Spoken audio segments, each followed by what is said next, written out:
name is Selei Cho. How long have you lived in Vegas? I've lived in Vegas for almost 14 years. Where Yeah. were you from originally? Nishinomiya, Japan. Why did you guys move to Vegas? My mom wanted me to have a more open mind. Vegas is a lot more accepting of like older workers than like other states, so it was easier for her to get a job. What are your hobbies? I like writing. I like singing, even though I'm not the best at it. Sometimes I like to write little stories, little excerpts. Sometimes I like to write what I'm feeling at the moment, stuff like that. What's your favorite thing you've ever written? Ooh, my favorite thing. I would say it's something that I wrote years and years and years ago. I kind of lost it, so I don't know where it is now. But I used to have a blog, and I wrote something called What Color We Bleed. I thought that it was amazing. I still think it's amazing. I just wish that I had it backed up before I deleted everything. I used to game, but those gaming communities were pretty toxic, so I don't play those anymore. What does music mean to you? Music means a lot to me. It's helped me a lot whenever I've been in like a really bad moment. I used to listen to like, I don't know, some really emotional songs. I still kind of do, but not as much. And it's helped. What's your favorite song right now? My favorite song right now is by Rina Sawayama. I think my favorite song of hers is going to be 10, 20, 40 right now. What do your friends mean to you? My friends mean a lot to me. I'm really grateful for all the people that I have in my life right now. The friends that I have right now, every single one of them have helped me out one way or another whenever I was in like deep trouble, when I was distressed mentally or physically. They mean a lot to me. They are a very positive influence in my life. What is your current life plan? My current life plan is to keep working at the company I'm working at right now, graduate with a bachelor's in computer science, and hopefully change departments to whatever IT computer science job I can get in that company. What's your biggest fear? My biggest fear is that one day I'm just going to lose, this is going to get deep, I'm going to lose my will to live. Like just completely drop it. What's your favorite color? My favorite color is baby pink. Why? It's a very, I used to not like feminine things, but as I grew up, I was like, no, I like feminine things. So I just started liking baby colors, and baby pink just hit me the most. What's your style like? How would you describe your style? Do you have a style? My style, right now it's Tommy Hilfiger, as you can see here. I love Tommy Hilfiger. I used to wear a lot of Calvin Klein. My style mostly revolves around simplicity. You know, not anything too glamorous, I guess. How do you know me? I'm gonna be quite honest with you. I don't remember when we met, but I distinctly remember having you in my 7th grade English class. That's like the most prominent memory that I have of you. And math, yeah. Oh, remember that one substitute teacher? How does it feel to be a teenager / kind of adult post-pandemic? If you want me to be honest, I kind of feel like the world effed us over. Like they really ignored a big portion of all the teenagers / young adults who've come from the pandemic, because class of 2020 to 21, kind of 22, we didn't get a lot of things that we were supposed to. And it's really awkward for me because I don't see people wearing masks as often now, but sometimes I still wear a mask. You know, it doesn't feel like the pandemic ended for me. It still feels like it's ongoing because I'm suffering the consequences of it, you know? I've lost a lot of potential growth that I could have had if I went to school in person, if I had just lived a normal, not pandemic life, you know? The masks themselves don't bother me. Getting the vaccine doesn't bother me. It's just the fact that my way of life completely shifted, and I'm still going through that. Are you going to try to make those years up, or are you just going to continue on with life? I'm still trying to make those years up, to be honest. I still need to mature a lot more. I feel like my mindset was stuck back in like 2020 before the pandemic started. I'm slowly growing out of that, and I'm still trying to grow out of that, but, you know, I can't just ignore it. Who is the most important person in your life? My mom, hands down. Hands down, 100%. She's my rock. She's my everything. If it hadn't been for her, I don't know what I would be doing right now. Shout out to mom. Shout out to Selei mom. Who's your favorite teacher you've ever had? I have like two in my mind. Can I talk about both? I'll allow it. The first teacher that I want to talk about, her name is Miss Mills. She was my first grade teacher in Sheila Tar Elementary School. She's retired now, but I managed to meet her on the very last day of her teaching. She was basically the person who made me stay in America, because when I first came here, I knew little to nothing compared to all the other kids.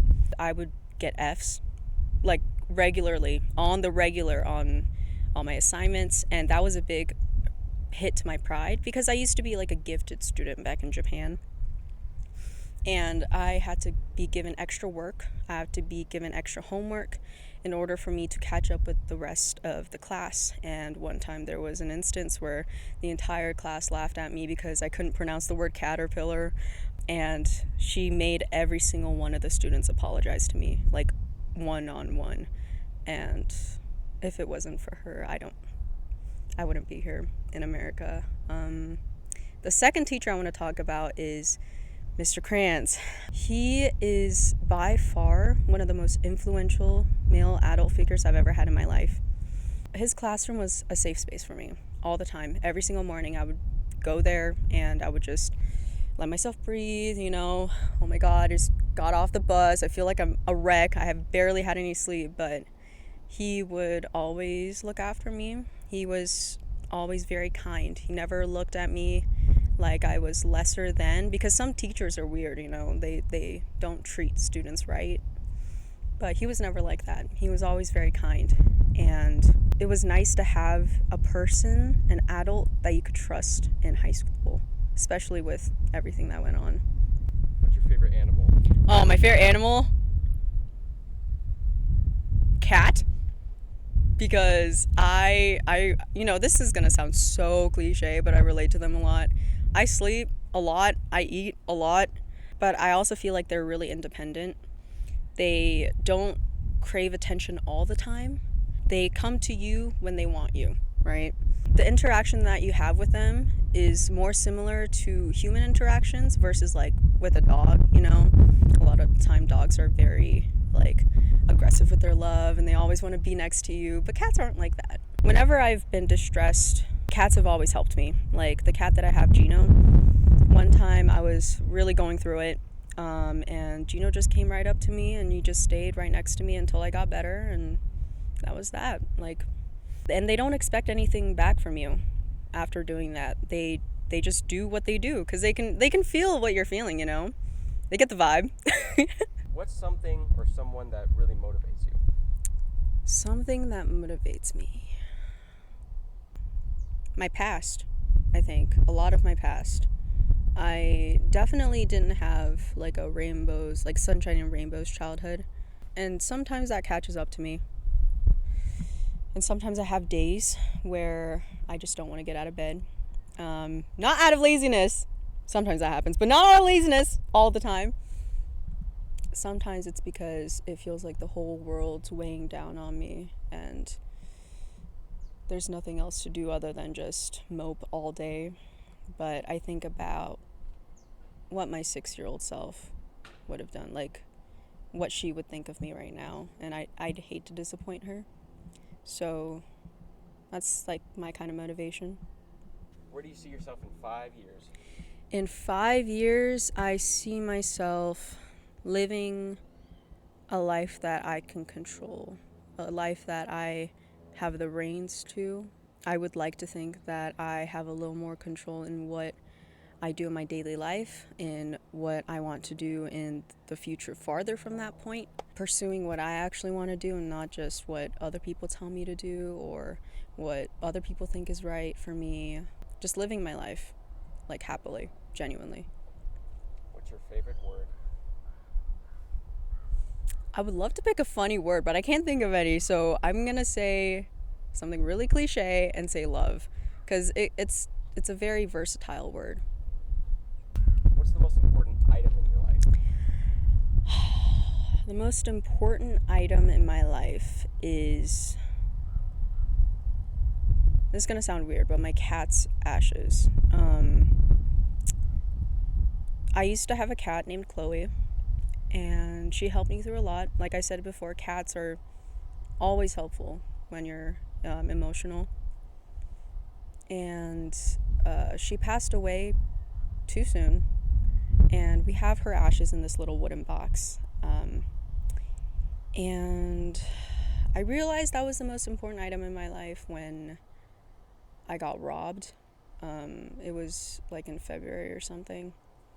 And the first thing I thought about was, are her ashes there? You know, like, there's a bug near me, bro. The bug just ruined my entire okay. But when I got robbed, that was the first thing I thought of. Like, is Chloe okay? Like, I don't care. Of course I care about her pictures, her, everything that contains memories of her, but the ashes itself hold a lot more meaning than those pictures or videos. If I lost that, I would fight tooth and nail to find whoever took it, and I would probably kill them myself. What's your dream location to live? Not Vegas. Somewhere where... See. Oh yeah, it's just dry, hot desert, bro. This is not where I want to live. I would love to live in a location that's like 15-20 minutes to the closest sea, ocean, or whatever. Not too urban, but not too rural. I'm very much like a selfish person when it comes to things that I want. Very picky, but if I could pick of a dream place, it would be somewhere like that. Like somewhere like Japan, but not as humid, If you could travel to one place you haven't been, where would you travel to? Italy. Yeah, my man. I feel like Italy is a very natural place compared to Vegas, where it's always like technology and it's always like unnatural stuff and artificial. Italy just feels more peaceful. What's something that you do when you just want to relax? Take a bath, like a hot, steaming bath, like I'm gonna burn my skin off kind of bath. And I just let myself lay down in the bathtub and I just rest there for a little bit. It allows me to think a lot. It allows me to calm down enough that I get to sort out through my emotions. I also like to listen to music while I'm at it, very loudly. Like, I don't want to hear anything other than my music. Don't damage your ears, man. I mean, it's not like I'm wearing earbuds, I'm just like putting a speaker in like the middle of the bathroom. Oh. Yeah. I want to wear, not yet. Just making sure. Thank you for looking out for me. What's the best advice someone's ever given you? It comes from my mom. The best advice that she's ever told me is, whenever you're stuck in a situation where you don't know what to do, she said, step out for a second of like your body and look at your situation in a box. Look at your situation objectively, and then you are going to be able to make your decision that way. I've used that advice so many times in my life. It's helped me a lot to decipher what I should do, what the most right decision is. I can be a very emotional person, so that advice has come in handy many times. What's something you would recommend to everybody? Put yourself first. Be selfish. Be mercilessly selfish, because I was taught growing up to be selfish, and that seems really weird because a lot of parents are like, oh, you need to be selfless, you need to help others, do all that. And it's important to be helpful, don't get me wrong. It's important to help others when they need some help, and it's important to be kind, but that's not the same thing as setting yourself on fire to keep others warm. I grew up being selfish, to put myself first and foremost, before anybody else. The only person you have in your life is you. It doesn't matter if you have like a high school sweetheart and you're with them for the rest of your life. Like, at the very end of the day, you still only have you. So that's the advice I would give. Find the happiness in the littlest things in life. That's helped me overcome a lot of my struggles internally. If it hadn't been for that motto, I don't know how I would have gotten through the day, day by day. It helps. What are you gonna do today after this? Plans. I'm gonna go home. Hopefully I'll do something a little more productive than just laying around all day in the house. Prepare myself mentally for tomorrow because I have school and work. And just live my life, peaceful. Are you happy today? Today, yes. What about in general? Just The past week I don't know why, but I've been suddenly hit with this dramatic, I don't know, it feels like a midlife crisis, but I'm not even in my mids yet, I've been thinking a lot about my life and reflecting on what I've been doing all these years. I would say that at the very least, I'm happier than I ever was 10 years ago. what's your favorite cuss word? Let me think about that one. I think it's bitch. Because you could call anyone a bitch, Bitch. Yes. Any last words? Anything else you want to say? I would like to say thank you for listening to me. I hope it was entertaining for you. Yeah, thank you for watching. I hope I get interviewed by Joey Padilla next time. My celebrity crush is Markiplier 100%. If he ever came to Vegas, I would literally drop everything and anything to see him. Send your message to Mark right now. Mark, I love you. I've been watching you since I was 10 years old. You're the best YouTuber ever. I hope that you see this video. I hope that you acknowledge me. I love you.